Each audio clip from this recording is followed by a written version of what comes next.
the best. Update us in a couple of years. Let us know when you're graduating, okay? Hang in there. Life can be tough. Let us say hi to Robert, who's in Long Island, New York. What's up, Robert? How are you? Hey, fellow Long Islanders, John. How are you? I'm good, sir. What's happening?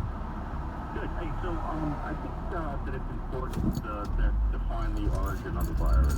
I think early on it was more to have dismissed the leak theory. And of course, in my opinion, I think that Trump was correct in saying, I think it was just far too obvious in the beginning that Trump was correct in saying that it was a lab. But my issue is an investigation. There are far too many investigations, and a lot of them are inconclusive.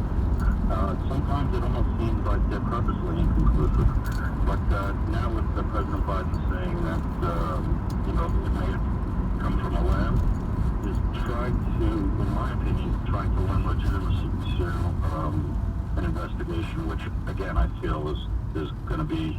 Listen, I'm watching what's going on in New York, and it is unbelievable to watch. And that the never-ending investigations into Donald Trump.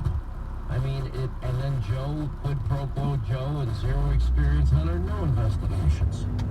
And I look at this, and I look at the Trump organization, and agreeing how to try to flip this, CEO or chief financial officer of Trump, and trying to find, well, did he say he was worth this much money on this piece of paper and that much money on another piece of paper?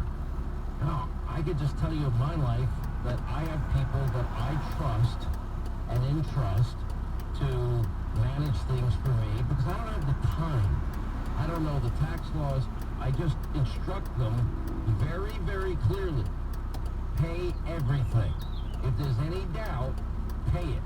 Because I know that if I don't dot every I and cross every T, that they put me in jail. And I advise other people to do the same. We just don't.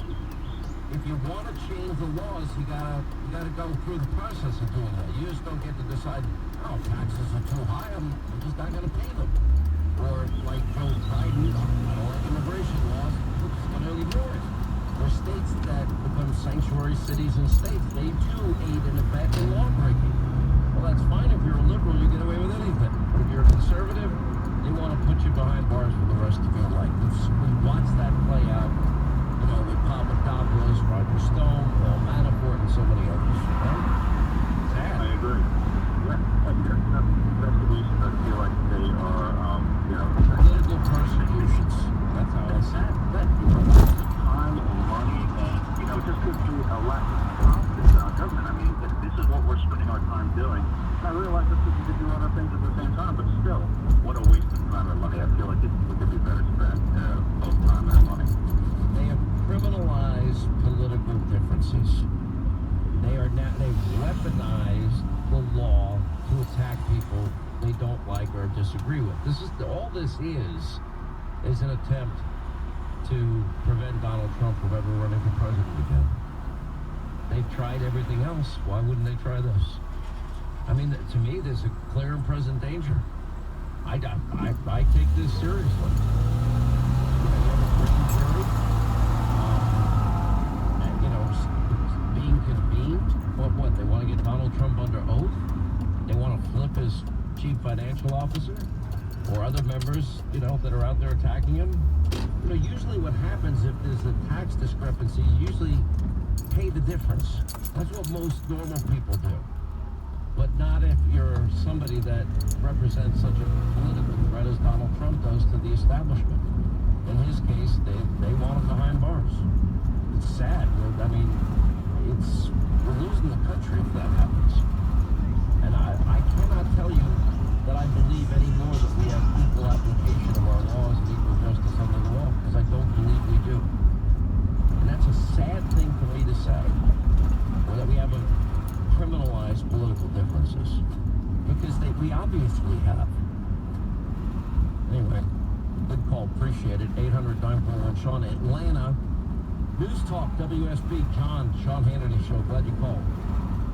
Hey, thanks for taking my call, Sean. It's good to speak with you again. Look, Everything you just laid out a couple of minutes ago is exactly why I called.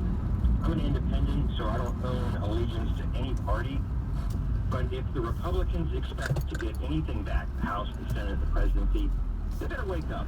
They better follow exactly what you just laid out, because I'm tired. I'm tired of walking into a voting booth and trying to pick up a turd to clean it. It's not working.